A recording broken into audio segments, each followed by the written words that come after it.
सादर जय जिनेन्द्र। नवीन शिशु संस्कार बोध भाग 1 इकाई 3। नमस्कार महामंत्र, महामंत्र परिषद, नमस्कार मुद्रा, नमस्कार महामंत्र की महिमा। पाठ 1। नमस्कार महामंत्र। नमस्कार महामंत्र।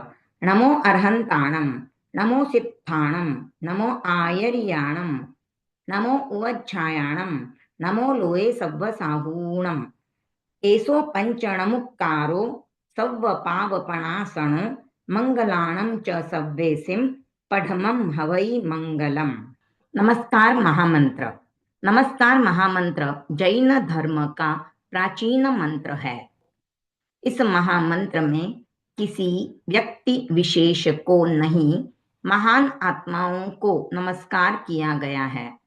वे महान आत्माएं 5 प्रकार की हैं: अरहंत, सिद्ध, आचार्य, उपाध्याय और साधु। नमो अरहंताणम, अरहंतों को मेरा नमस्कार। नमो सिद्धाणम, सिद्धों को मेरा नमस्कार। नमो आयर्याणम, धर्माचार्यों को मेरा नमस्कार। नमो उवच्छायाणम, उपाध्यायों को मेरा नमस्कार। नमो लोये सव्व साहूणम, लोक के सब साधुओं को मेरा नमस्कार। नमस्कार महामंत्र का महत्व। एसो पंच नमुक्कारो, यह पंच नमस्कार महामंत्र सव्व पावपणासनो, सब पापों का विनाशक है। मंगलाणम च सव्वेसिम, यह सब मंगलों में पढ़मम हवई मंगलम, प्रथम सर्वोत्तम मंगल है। आपको करना है। नमस्कार महामंत्र को अर्थ सहित एवं शुद्ध उच्चारण के साथ सीखें। प्रतिदिन प्रातः कम से कम 27 बार 27 बार नमस्कार महामंत्र का उच्चारण करें।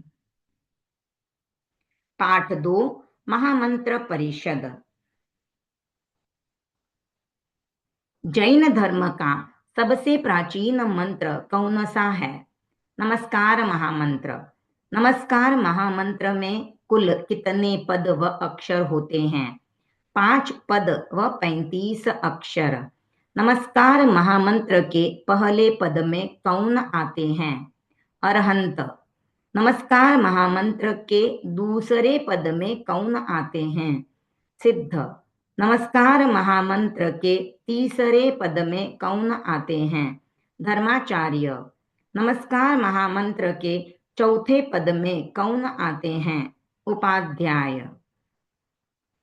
नमस्कार महामंत्र के 5वें पद में कौन आते हैं? लोक के सभी साधु साध्वियां। क्या नमस्कार महामंत्र में किसी व्यक्ति विशेष का नाम है? नहीं, इसमें लोक की सभी महान आत्माओं को स्मरण नमन किया गया है। नमस्कार महामंत्र का क्या महत्व है? यह सब पापों का नाश करने वाला है और सब मंगलों में सर्वोत्तम है, इसलिए इसे महामंत्र कहते हैं। हमें प्रतिदिन प्रातः कम से कम कितनी बार नमस्कार महामंत्र का स्मरण करना चाहिए? 27 बार 27 बार। पाठ 3। नमस्कार मुद्रा। नमस्कार मुद्रा का अभ्यास शारीरिक, मानसिक एवं भावनात्मक स्वास्थ्य तथा आध्यात्मिक शक्ति को जागृत करने का महत्वपूर्ण प्रयोग है। इससे सकारात्मक भाव और सच्चरित्र का निर्माण होता है। बैठने की स्थिति। दोनों हाथों को आनंद केंद्र पर जोड़ें और वज्रासन में बैठें। अर्हम मुद्रा। ओम ह्रीं नमो अरहंताणम का उच्चारण करें। श्वास को भरते हुए जुड़े हुए हाथों को कोहनी सीधी रखते हुए ऊपर ले जाएं। श्वास को छोड़ते हुए धीरे धीरे हाथों को वापस सीने के मध्य आनंद केंद्र पर ले आएं। निष्पत्ति। वीतरागता। मूर्छा टूटने से अर्हताओं का विकास होता है। सिद्ध मुद्रा।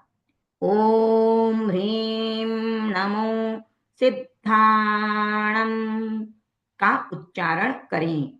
श्वास को भरते हुए जुड़े हुए हाथों को कोहनी सीधी रखते हुए ऊपर ले जाएं। ऊपर ले जाकर दोनों हथेलियों को खोल दें। श्वास को छोड़ते हुए हथेलियों को बंद करें और धीरे धीरे हाथों को वापस सीने के मध्य आनंद केंद्र पर ले आएं। निष्पत्ति।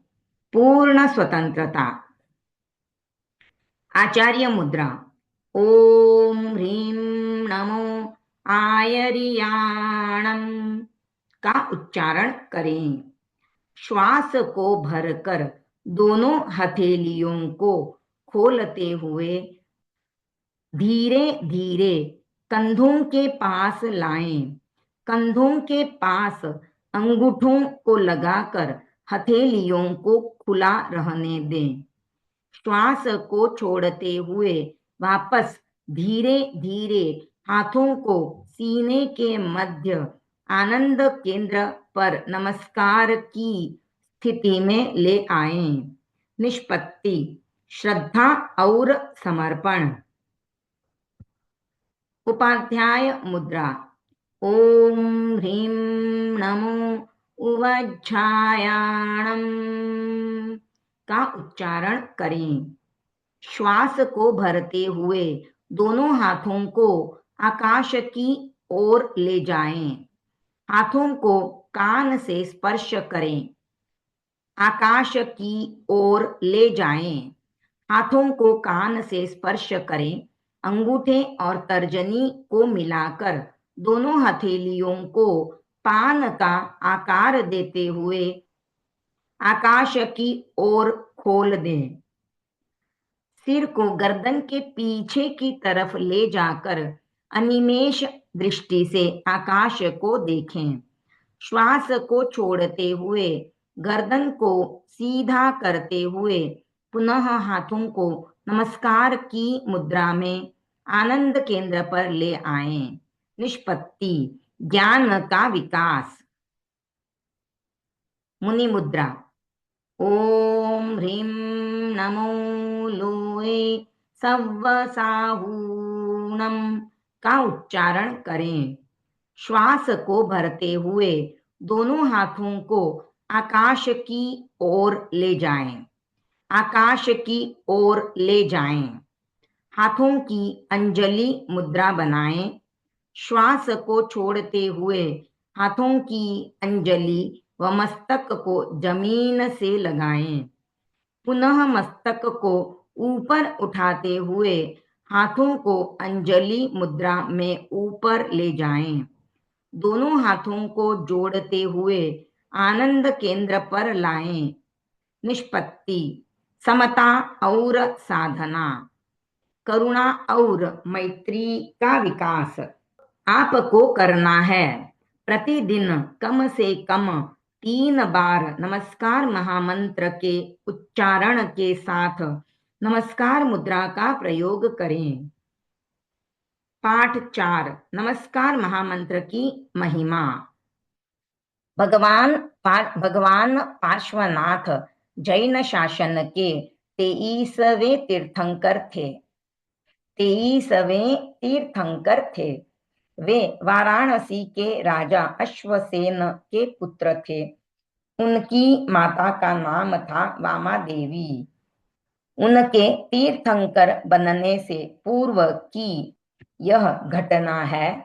राजकुमार पार्श्वकुमार एक दिन अपने महल से नगर का निरीक्षण कर रहे थे। उन्होंने देखा नागरिकों की अपार भीड़ एक ही दिशा में जा रही है। अनुचर से पता लगा उद्यान में कमठ नामक एक घोर तपस्वी आए हुए हैं। वे पंचाग्नि तपते हैं। लोग उसी तपस्वी के आशीर्वाद लेने जा रहे हैं। कुतूहलवश राजकुमार पार्श्व भी वहां गए। बड़े बड़े लक्कड़ जल रहे थे। अग्नि ज्वाला आकाश को छू रही थी।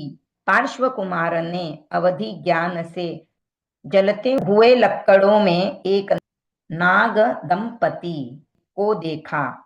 पार्श्व कुमार ने तत्काल तपस्वी से कहा, धर्म तो अहिंसा में है, हिंसा में धर्म कैसा? तुम जो पंचाग्नि तप रहे हो, इसमें तो नाग नागिन जल रहे हैं। तपस्वी के विरोध करने पर पार्श्व कुमार ने लक्कड़ को चिरवाया। उसमें से जलते हुए नाग दंपति बाहर आकर तड़फड़ाने लगे। पार्श्व कुमार ने उन्हें नमस्कार महामंत्र सुनाया और तपस्वी पर क्रोध नहीं करने का उपदेश दिया।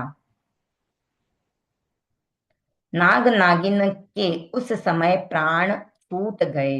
नमस्कार महामंत्र सुनने तथा समता भाव रखने से वे मर कर नाग कुमार देवों के इंद्र व इंद्राणी, धर्णेन्द्र व पद्मावती के नाम से उत्पन्न हुए।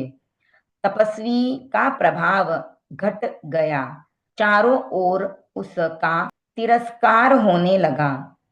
नमस्कार महामंत्र की महिमा चारों ओर फैल गई। शब्दार्थ: निरीक्षण, देखना। अपार, बहुत।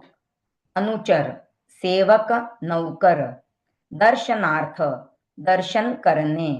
पंचाग्नि, एक प्रकार का तप जिसमें शरीर को 5 तरफ से ताप लगता है। कुतूहलवश, जानने की इच्छा से। दंपति, पति पत्नी। अवधि ज्ञान, एक प्रकार का ज्ञान। तिरस्कार, अपमान। आपने जाना। नमस्कार महामंत्र बहुत ही प्रभावशाली मंत्र है। अज्ञानी, ढोंगी क्रियाकांडों के प्रति हमारा आकर्षण नहीं होना चाहिए। मुश्किल समय में पूर्ण श्रद्धा के साथ नमस्कार महामंत्र का स्मरण करना चाहिए। हमें प्रतिदिन सुबह उठते ही कम से कम 27 बार 27 बार नमस्कार महामंत्र का स्मरण करना चाहिए। आपको करना है। नमस्कार महामंत्र से संबंधित अन्य घटनाएं पढ़ें व सुनें। नमस्कार महामंत्र के प्रति अपनी श्रद्धा व आस्था को पुष्ट रखें। ओम अरहम।